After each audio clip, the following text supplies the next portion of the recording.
નમસ્કાર દર્શક મિત્રો, સિટી ન્યૂઝમાં આપ સૌનું સ્વાગત છે। સમાચારોની શરૂઆત કરતા પહેલા એક નજર આજના મુખ્ય સમાચારો પર। ગુજરાત પ્રદેશ કોંગ્રેસ સમિતિના જિલ્લા કક્ષાની તાલીમ શિબિર યોજાઈ।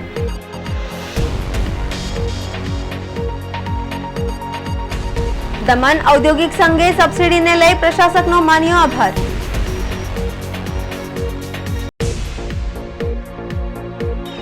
22મી જૂને જયપુર ખાતે દ્વિતીય આંતરરાષ્ટ્રીય જાટ સંસદ પરિષદ યોજાશે। ઉમરગામમાં નવનિર્મિત હનુમાન મંદિરનો પ્રાણ પ્રતિષ્ઠા મહોત્સવ યોજાયો। હવે સમાચાર વિગતવાર જોઈએ। ગુજરાત પ્રદેશ કોંગ્રેસ સમિતિની જિલ્લા કક્ષાની તાલીમ શિબિર યોજવામાં આવી। एआईसीसी અને जीपीसीसीના આદેશ મુજબ પ્રદેશ પ્રમુખ જગદીશભાઈ ઠાકોરની સૂચના અનુસાર તારીખ 14 એપ્રિલ 2022ના રોજ વલસાડ જિલ્લાની તાલીમ શિબિરનું આયોજન કરવામાં આવ્યું છે, જેમાં શહેર જિલ્લાના પ્રમુખ, પૂર્વ જિલ્લા પ્રમુખ, શહેર જિલ્લાની આખી કારોબારી, શહેર જિલ્લાના ઇન્ચાર્જ, પ્રભારી, ધારાસભ્ય, પૂર્વ ધારાસભ્યો, સાંસદ, પૂર્વ સાંસદ સભ્ય 2019 લોકસભાના ઉમેદવાર, એઆઈસીસીના ડેલિગેટ, ઉપપ્રમુખ, મહામંત્રી, મંત્રીઓ, પ્રદેશ જિલ્લાના વિધાનસભાના 2017ના ઉમેદવારો, તાલુકા શહેરના પ્રમુખો, પૂર્વ તાલુકા શહેરના પ્રમુખો, તાલુકા શહેરના ઉપપ્રમુખ, મંત્રીઓ, મહામંત્રીઓ, તમામ સેલના ફ્રન્ટલ સેલના પ્રમુખો, જિલ્લા પંચાયત, તાલુકા પંચાયતના, કોર્પોરેશન અને નગરપાલિકાના ઉમેદવારો, પ્રમુખો અને વિપક્ષ નેતા, વિધાનસભાના નિરીક્ષકોના અને શહેરમાં આવતા સંયોજકો, તાલુકા નિરીક્ષકો, સિનિયર આગેવાનો તથા કાર્યકર્તા હાજર રહ્યા હતા। आज एक दिन का प्रशिक्षण शिविर वलसाड़ जिला कांग्रेस का अध्यक्ष का नेतृत्व में रखा था। आज आने वाला चुनाव के लिए हमारा कार्यकर्ता को कैसा चुनाव के लिए क्या मुद्दा लोकली क्या मुद्दा है वो कार्यकर्ता से लेकर ये चुनाव फाइट करने के लिए असेंबली वाइज डिस्ट्रिक्ट वाइज पूरा प्रदेश में तैयार किया है। इस देश में इस दिन का हालत का मुद्दा भी हम लोग बताया है। प्राइस राइज और पेट्रोल, डीजल, गैस और विशेष किसान का फर्टिलाइज़र्स का प्राइजेस है। बाद में विशेष तरीके से गुजरात में पूरा देश में बेरोज़गारी बढ़ रहा है, मगर गुजरात में क्या हो रहा है, बेरोज़गारी बढ़ाकर युवक को बेरोज़गार बना रहा है।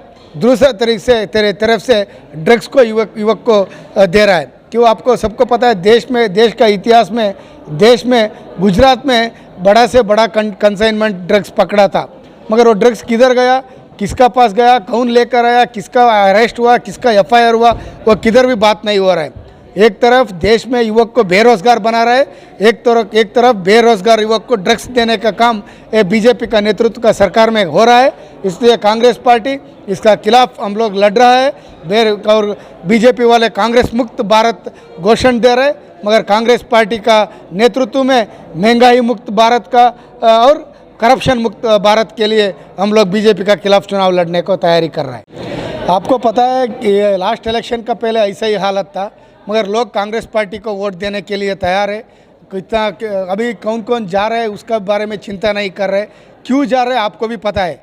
बीजेपी ने ईडी को, आईटी को उसका हाथ में लगाकर एमएलए को डरा कर लेकर जा रहे हैं, और कुछ एमएलए खुद को उसको बेचकर बीजेपी को ज्वाइन कर रहे हैं। तो पूरा इतिहास वो पूरा देश में क्यों एमएलए बीजेपी को ज्वाइन कर रहे हैं, कितना करोड़ लोगों को मिल रहा है और कितना क्या हो रहा है, ईडी आईडी विपक्ष के लिए कैसा डरा पैदा कर रहे हैं, आप सब लोगों को पता है।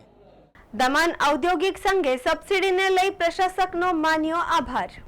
સંઘ પ્રદેશના પ્રશાસક શ્રી પ્રફુલ્લ પટેલ દ્વારા દાદરા નગર હવેલી અને દમણના વિવિધ ઉદ્યોગપતિઓ સાથે મુલાકાત કરી હતી, જે સમયે ઉદ્યોગપતિઓ દ્વારા ઉદ્યોગો માટે સબસિડી આપવાના મુદ્દે આભાર વ્યક્ત કરવામાં આવ્યો હતો। આ અવસરે દાદરા નગર હવેલી ઇન્ડસ્ટ્રીઝના अजित यादव, संजीव कपूर, चंद्रकांत पारेख, अतुल शाह, राम विलास बिदादा, डॉक्टर रत्नाकर शिल्के, नरेंद्र तिवारी साथे दमणना डीआई अध्यक्ष पवन अग्रवाल, रमेश कुंदनानी, शरद पुरोहित, राजकुमार लोंढा અને આર.કે. શુક્લા હાજર રહ્યા હતા।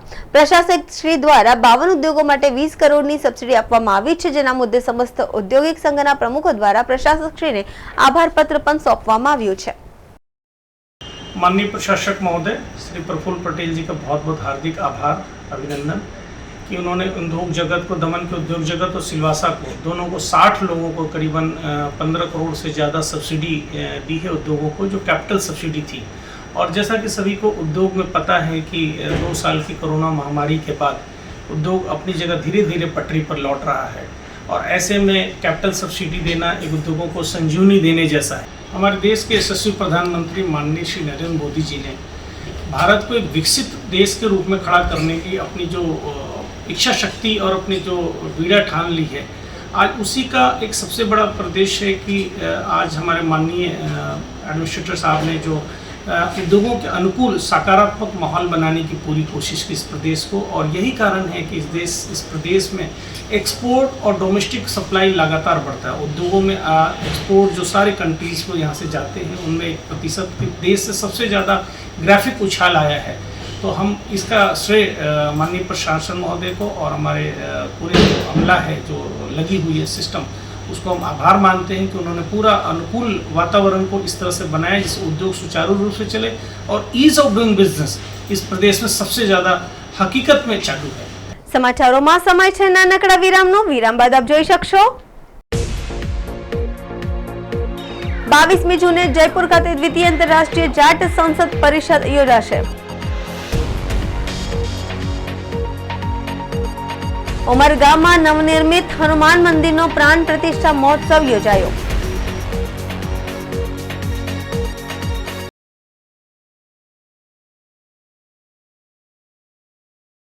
વાપી રોટરી રિવરસાઇડ દ્વારા 7th એડિશન વાપી મેરેથોન 1 મેના રવિવારના રોજ આવી રહ્યું છે। હું વાપી સિટીઝનને ખાસ રિક્વેસ્ટ કરું છું કે તેમાં પાર્ટિસિપેટ થઈ મેક્સિમમ રજિસ્ટ્રેશન કરાવી અને ગર્લ ચાઇલ્ડ એજ્યુકેશનમાં અમને સપોર્ટ કરવા આગ્રહભરે વિનંતી। હું અમિત કોઠારી, વાપી રોટરી રિવરસાઇડ પ્રેસિડેન્ટ, જય રોટરી।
વિરામ બાદ આપણું સ્વાગત છે। વિશ્વભરમાં વસતા જાટ સમાજના લોકોને એક મંચ પર લાવી સમાજને નવી દિશા આપવાના ઉદ્દેશથી કાર્યરત આંતરરાષ્ટ્રીય જાટ સંસદ દ્વારા 22મી જૂન 2022ના રોજ જયપુર ખાતે દ્વિતીય આંતરરાષ્ટ્રીય જાટ સંસદ પરિષદનું આયોજન કરવામાં આવ્યું છે। વિશ્વભરમાં વસતા જાટ સમાજના લોકોને એક મંચ પર લાવી સમાજને નવી દિશા આપવાના ઉદ્દેશથી કાર્યરત આંતરરાષ્ટ્રીય જાટ સંસદ દ્વારા 22મી જૂન 2022ના રોજ જયપુર ખાતે દ્વિતીય આંતરરાષ્ટ્રીય જાટ સંસદ પરિષદનું આયોજન કરવામાં આવ્યું છે। આ કાર્યક્રમમાં વિશ્વના 130 દેશમાંથી જાટ સરદાર ઉપસ્થિત રહેશે, જે અંગેનું આમંત્રણ વાપીમાં કાર્યરત ગુજરાત જાટ સમાજ વિકાસ પરિષદને પાઠવવામાં સંયોજક રામ અવતાર પલસાણિયા અને પીએસ કલવાણિયા વાપીમાં ઉપસ્થિત રહ્યા હતા, જેઓનું વાપી જાટ સમાજ દ્વારા સ્વાગત કરવામાં આવ્યું હતું। પરિષદમાં દેશમાં ભાઈચારો કાયમ રહે, સામાજિક કુરિવાજોને તિલાંજલિ મળે તેવા ઉદ્દેશ્ય સાથે સમાજને વધુને વધુ પ્રગતિના પંથે લઈ જવા એવા પ્રયાસો કરવા જોઈએ તે અંગે વિચાર મંથન કરવામાં આવશે। આ માટે દેશભરમાં વસતા જાટ સમાજના લોકોને આમંત્રણ આપવામાં ભારત ભ્રમણ કરી વાપીમાં ઉપસ્થિત રહ્યા હોવાનું સંયોજકોએ જણાવ્યું હતું। વાપીમાં તેઓનું સ્વાગત કરી સત્રમાં ઉપસ્થિત રહેવાનો કોલ ગુજરાત જાટ સમાજ વિકાસ પરિષદ વાપીના સભ્યોએ આપ્યો હતો।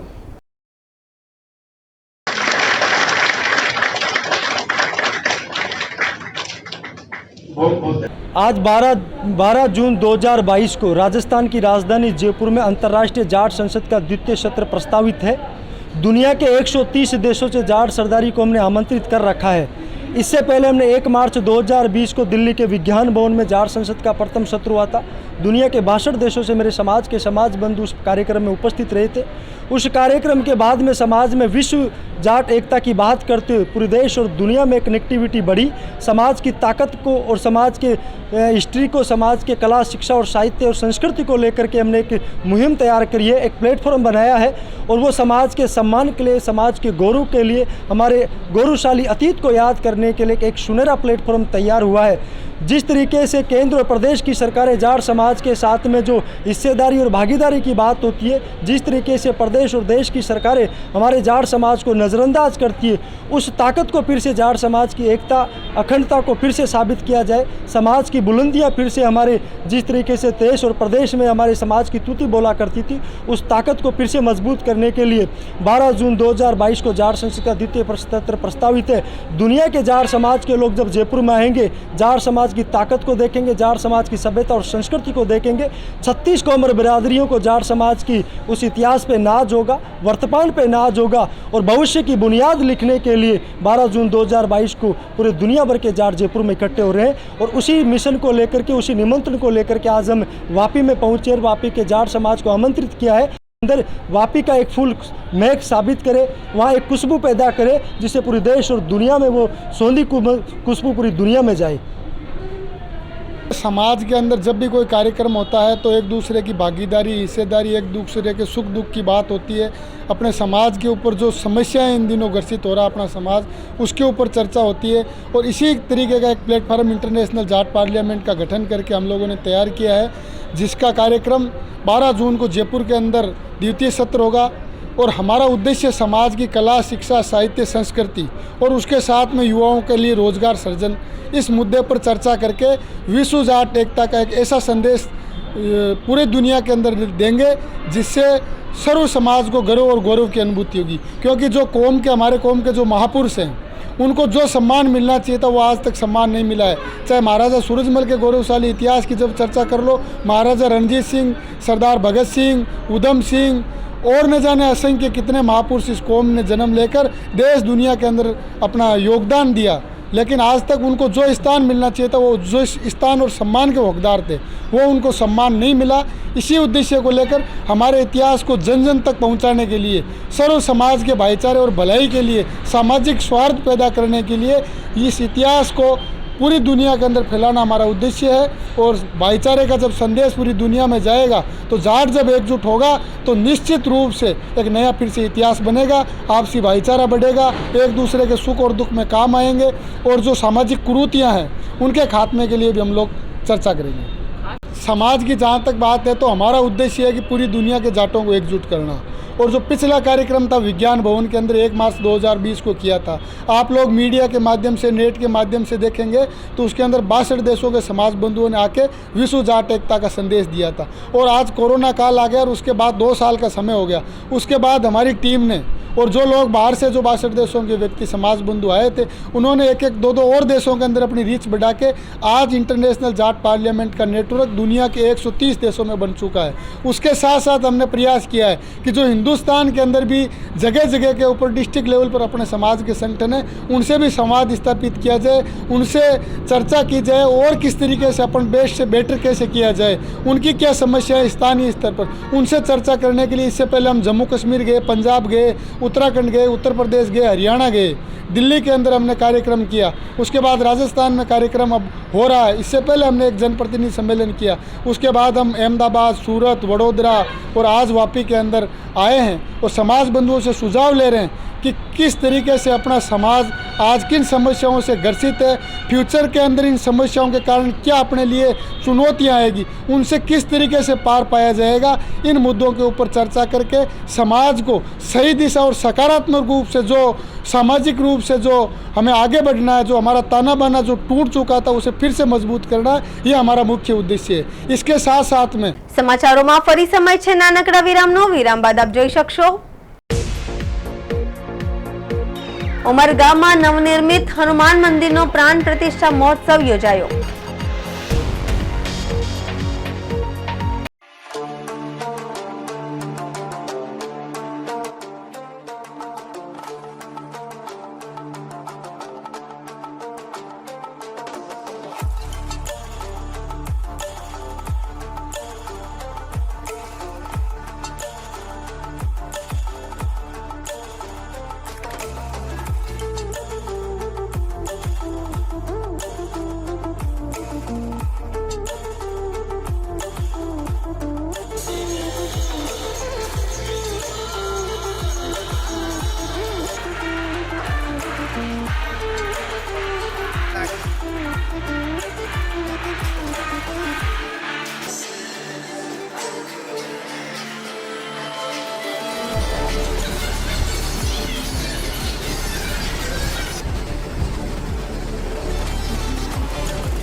dried out tears of sorrow, lacking all emotion, staring down. વિરામ બાદ આપનું સ્વાગત છે. ઉમરગામ ટાઉન ખાતે માછી સમાજ દ્વારા સંચાલિત નવનિર્મિત હનુમાન મંદિરમાં 3 દિવસીય પ્રાણ પ્રતિષ્ઠા મહોત્સવનું આયોજન કરવામાં આવ્યું. ઉમરગામ ટાઉન ખાતે માછી સમાજ દ્વારા સંચાલિત નવનિર્મિત હનુમાન મંદિરમાં ત્રિદિવસીય પ્રાણ પ્રતિષ્ઠા મહોત્સવનો પ્રારંભ ગુરુવાર રોજથી થયો હતો.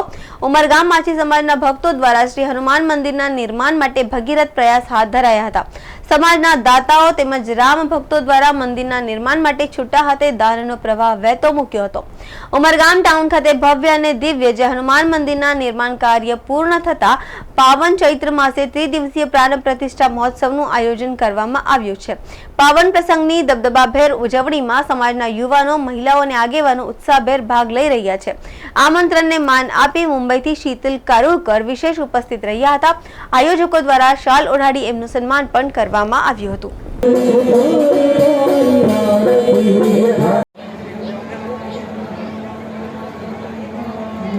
ધરમપુર તાલુકા ખાતે આવેલા બરુમાથી વર્ષોની પરંપરા મુજબ યોજાઈ બળદગાડાની દિલધડક રેસ. વલસાડ જિલ્લાના ધરમપુર તાલુકા ખાતે આવેલા બરુમાથી વર્ષોની પરંપરા મુજબ યોજાઈ બળદગાડાની દિલધડક રેસ. 4.5 કિલોમીટરની રેસમાં ધરમપુર, ખેરગામ અને વલસાડમાં કુલ 5 સ્પર્ધકોએ ભાગ લીધો હતો. રજવાડી નગર ધરમપુરમાં રાજશાહીના જમાનાની બળદગાડાની રેસ આહિર સમાજ દ્વારા ઉત્સાહભેર યોજાતી હતી. રજવાડાઓનું વિલીકરણ બાદ અતીતનું સંભારણું બની રહી ગયેલી આ રેસને ફરી જીવંત કરવાનો પ્રયાસ કરવામાં આવ્યો હતો. મોટી સંખ્યામાં લોકો રસ્તા પર યોજાતી રેસને નિહાળવા ઉમટ્યા હતા. બરુમાથી બિલપુડી ચોકડી સુધી આહિર સમાજ આયોજિત 4 કિલોમીટરની બળદગાડા રેસમાં સોનવાડાના રાકેશભાઈ આહિરના બળદગાડાએ પ્રથમ ક્રમે રહી વિજેતા થયા હતા, જ્યારે કલવાડાના હીરુભાઈ પટેલ અને બીજા અને ત્રીજા ક્રમે બારસોલના કમલેશભાઈ ધનસુખભાઈ આહિર રહ્યા હતા. સમાચાર પૂરા કરતા પહેલા એક નજર આજના મુખ્ય સમાચારો પર. ગુજરાત પ્રદેશ કોંગ્રેસ સમિતિના જિલ્લા કક્ષાની તાલીમ શિબિર યોજાઈ.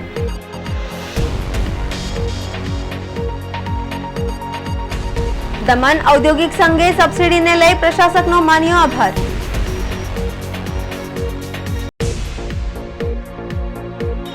બાવીસમી જૂને જયપુર ખાતે દ્વિતીય આંતરરાષ્ટ્રીય જાટ સંસદ પરિષદ યોજાશે. ઉમરગામમાં નવનિર્મિત હનુમાન મંદિરનો પ્રાણ પ્રતિષ્ઠા મહોત્સવ યોજાયો. તો આ હતા અત્યાર સુધીના સમાચારો. જોતા રહો સિટી ન્યૂઝ. નમસ્કાર.